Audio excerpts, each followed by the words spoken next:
Hello दोस्तों, तो आज की इस वीडियो में हम लोग बात करने वाले हैं उन बच्चों के लिए जो जेई का और नीट का प्रिपरेशन कर रहे हैं। उनके लिए ये वीडियो बहुत ही हेल्पफुल होने वाला है। मैं इस वीडियो में उन्हें बताऊंगा किस प्रकार से आपका स्कोर यदि 5 मार्क आ रहा है तो उसे किस प्रकार से इंक्रीज करना है।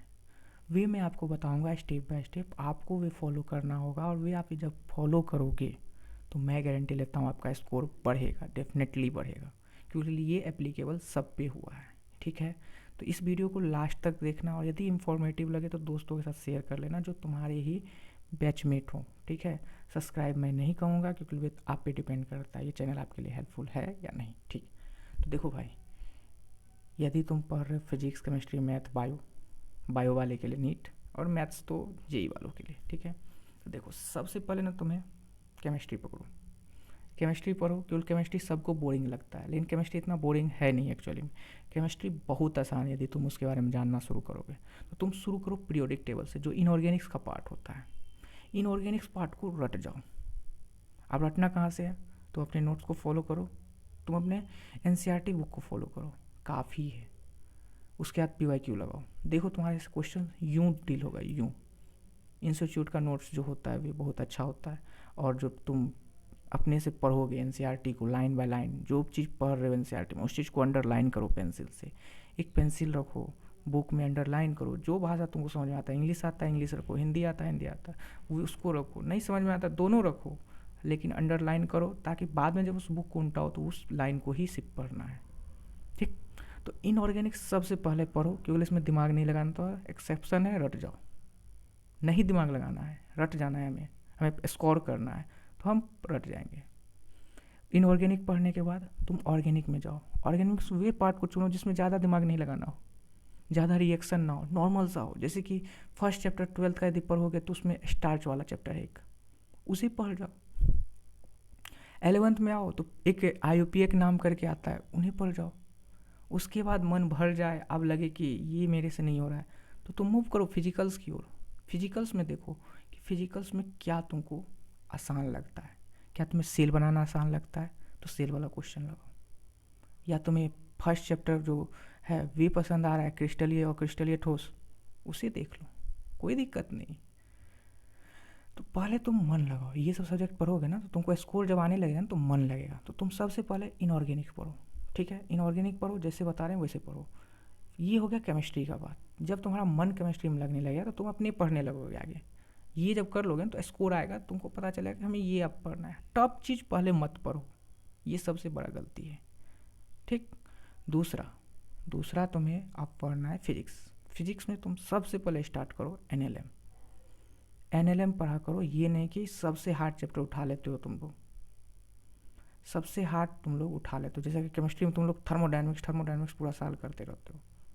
नहीं बन रहा है, छोड़ दो यार, कुछ चीज़ छोड़ने के लिए होता है। टॉपर मत बनो, टॉपर का अलग माइंडसेट है, तुम्हारा माइंडसेट अलग है। टॉपर बहुत दिन से मेहनत कर रहा है, अभी बच्चे से करते आया, उसे उतना मेहनत करने का आदत, तुम्हारे पास उतना कैपेसिटी नहीं है। तो तुम्हें भी तो सर्वाइव करना है ना उस ज़िंदगी में। तो तुम वही चीज़ पढ़ो जो तुमको समझ में आता है, और अच्छे से पढ़ो जो कि 80% क्वेश्चन डील कर सको पीवाईक्यू का बिना हेल्प लिए।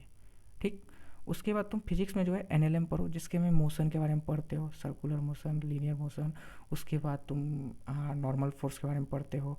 फिर ये आगे जाने के बाद स्प्रिंग के बारे में पढ़ रहे हो, फिर आगे जाने के बाद पुली के बारे में पढ़ रहे हो। ये सब चीज़ को पहले पढ़ो और इसे रियल लाइफ से कनेक्ट करो। मान लो पुली पढ़ते हो तो ये माइक वाला जो स्टैंड देख रहे हो, इसमें मान लो ये पुली है तो कितना यहाँ पे स्ट्रिंग का तनाव होगा।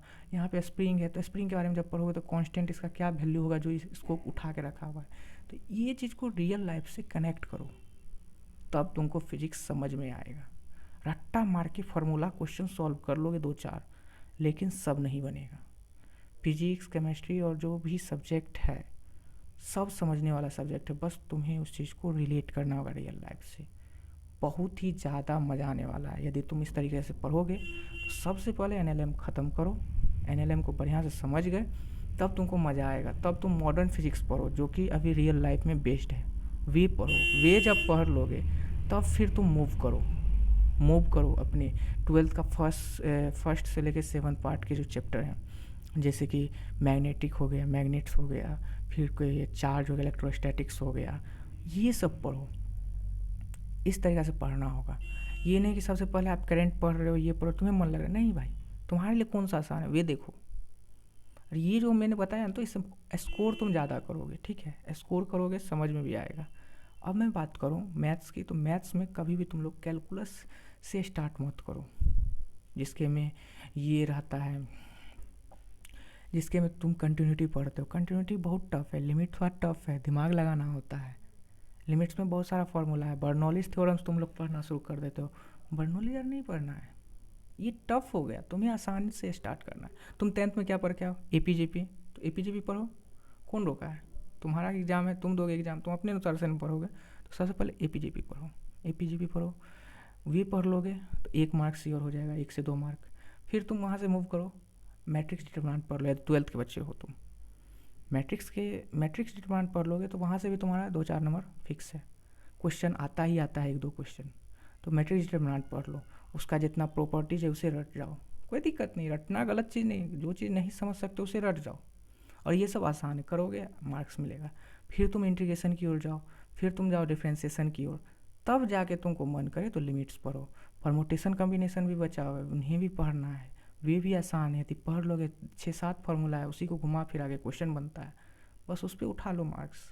वे सब हो जाए तो फिर तब तुम जाओ कोऑर्डिनेट ज्योमेट्री की ओर, वे पढ़ो, हाइपरबोला पढ़ो, हाइपरबोला टफ हो जाता है, उससे पहले तुम लीनियर पढ़ लो, लाइन पढ़ लो, फिर पैराबोला पढ़ लो, फिर सर्कल पढ़ लो, तब जाना हाइपरबोला की ओर।